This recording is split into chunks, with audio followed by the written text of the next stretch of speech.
চলো আজকে রান্না করতে করতে তোমাদের সাথে একটু গল্প করি। আমার ভিডিও নিয়ে অনেকেই আমাকে বলে সব সময় ঘরের কাজ, একটুও সেজে ভিডিও করো না। আমি আসলেই তাদের কথা শুনে হাসি, কারণ সারাদিন তো আমি এইভাবেই থাকি। সকাল থেকে এই রান্না, বাসন, ঘর গোছানো এগুলো নিয়েই তো আমার সারাটা দিন কেটে যায়। তাই ক্যামেরা অন করলেই আলাদা করে করার কিচ্ছু থাকে না। আমি যেমন থাকি তেমনটাই দেখাই। অনেকে ভাবে ভিডিও মানেই সাজতে হবে, আলাদা সেট আপ হবে, কিন্তু আমার ভিডিওতে কোনো সেট আপ নেই। আমার বাড়িটাই আমার সেট। কম সেজে থাকি কারণ সারা দিন কাজ করতে করতেই আমি ভিডিও করি। এই অবস্থাতেই কথা বলতে আমার খুব ভালো লাগে। আমার সংসারের এই ব্যস্ততা আমার ভালো লাগে। আর সত্যি কথা বলি, এই কাজগুলোই তো আমার জীবনের সবচেয়ে বড় অংশ।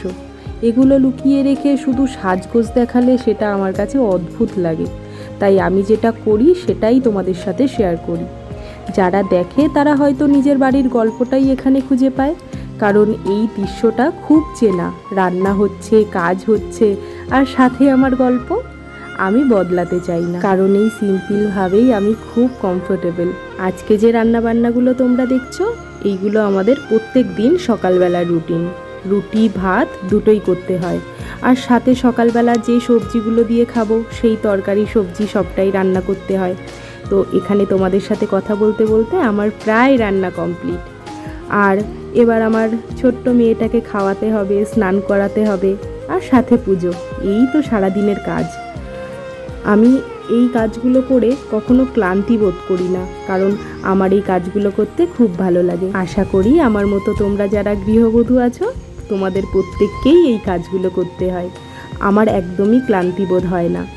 আমি সকালবেলা রান্নাবান্না করে এখন দেখো খেতে বসে পড়েছি। আজ সকালবেলা আমার ব্রেকফাস্টে ছিল টক দই, রুটি, একটু আলু সেদ্ধ আর পটল ভাজা। প্রত্যেকটা আইটেম আমার খুব প্রিয় আর খুব পছন্দের। টক দই দিয়ে রুটি খেতে আমি খুব ভালোবাসি, তাই অন্য কোনো সবজি তরকারি আর দরকার হয়নি। জানি না এই রকম ভিডিও দেখতে তোমাদের কার কেমন লাগছে, কিন্তু যদি ভালো লাগে অবশ্যই একটা লাইক, কমেন্ট, শেয়ার করে দিও। যদি আমার ভিডিও তোমাদের ভালো লাগে, দেখা হবে নেক্সট ভিডিওতে। সবাই খুব ভালো থেকো, সুস্থ থেকো, টাটা।